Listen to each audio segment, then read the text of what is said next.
Head stains in the snow, too many names for us to know.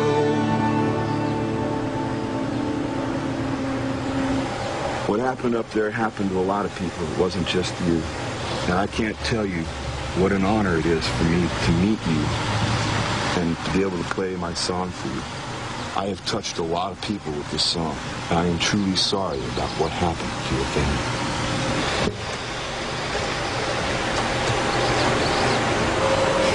I don't know what to say to people when they do that.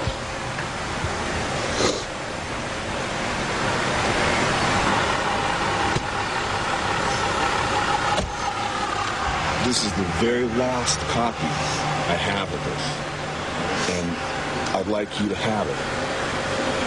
I know that this is a very painful thing for you, and if there was anything I could do, I would. I'm sorry I can't do more, man. I really am. I don't know, I meet people like that every now and then, and it's, you know, mind if it kind of dissipated a little. I'm okay until I start hearing things like when he says Bloody Ridge, Idaho. It just reminds me of like seeing blood on the floor, and it makes me start thinking about it, and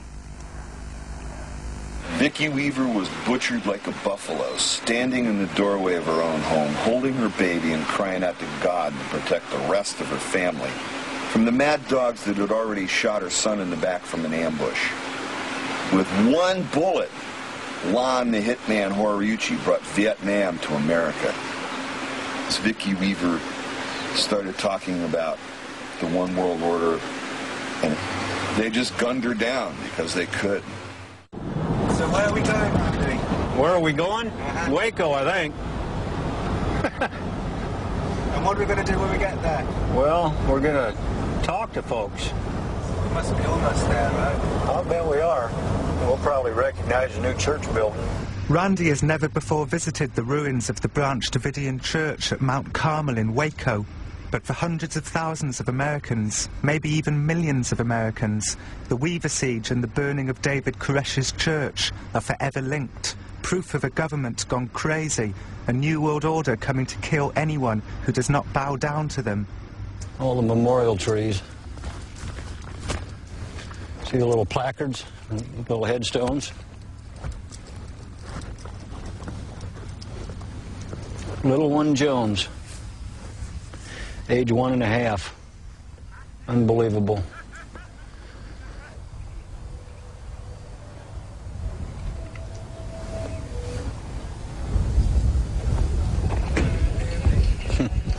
I'll tell you what, boys, I wouldn't put that one on my place. I have no regrets about them. They was looking for trouble and they found it. Well, look at these boys. Are they growing up or what? How you doing, buddy? He's about bigger than your dad. How you doing, man? Oh, they ain't been shot at lately. Things are looking up. For 6 months, local volunteers have been spending their weekends rebuilding the church. It is nearly finished. Some conspiracy theorists say that the timing of the siege at Waco was no coincidence. They say it was a deliberate PR stunt designed to deflect the bad publicity they were getting for the shootings of Vicki and Sammy Weaver. She was standing right here, right in the window, holding it open, holding the baby, saying, "Get in the house, get in the house." And she was shot here? Yes. Perhaps it was no coincidence. It was 6 days into Randy Weaver's trial that the BATF announced that they were taking military action against a violent, child-abusing, gun-hoarding religious cult holed up in a compound in Texas. But if it was a PR stunt, it backfired. 53 adults, including David Koresh, and 23 children were burnt to death here. They're the same people, the FBI, they're pretty bloodthirsty. Lon Horiuchi, the shooter, FBI sniper, was right over there in that house. Well, was Lon Horiuchi here? Yes, Lon Horiuchi was here. Yeah, I mean, these stories are all interconnected. Yeah, those are sniper houses right over there. You didn't know Horiuchi was here, huh? Nope. Interesting. The FBI say they didn't know Vicky Weaver was behind the door when they fired into the cabin. They say her death was an accident and not the actions of a bloodthirsty government controlled by a shadowy elite called the New World Order. You are a federal officer, so Randy and Vicky Weaver would certainly have thought of you as being an agent of the New World Order, an agent of Zog. I mean, what does that... Well, I haven't lost any sleep over it, I'll tell you that. I mean, the United States is a great place to live. The freedoms that we have here and, you know, owning firearms and all of that, there's some certain set of rules, and people can do all that. But then you have some other people that think they can go not just one step, but 2 steps, 3 steps, 4 steps over and pound the drums, and then you get a lot of followers.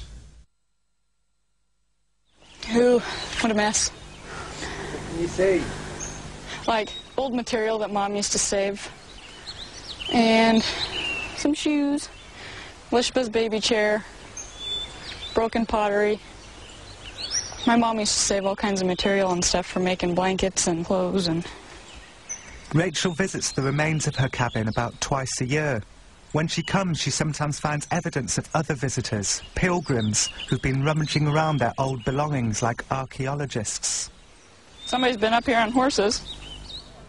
One of the pilgrims was Timothy McVeigh, who visited Randy Weaver's cabin alone some months before blowing up the Alfred P. Murrah building in Oklahoma City and killing 168 people.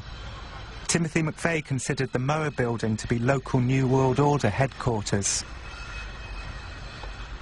The Weavers moved to the mountains because of their fantasies about a shadowy elite coming to get them, and in a sense their conspiracy theories came true. The American militia movement was formed that week at the roadblock at Ruby Creek, convinced that a shadowy elite plans to do to the world what they did to the Weavers. This is the conspiracy theory I will examine throughout this series. Are you filming the crap? It's a mess. I'd love to tear this down and burn it. You guys ready to head back? Or? Oh, I don't want to be late for dinner. Yep.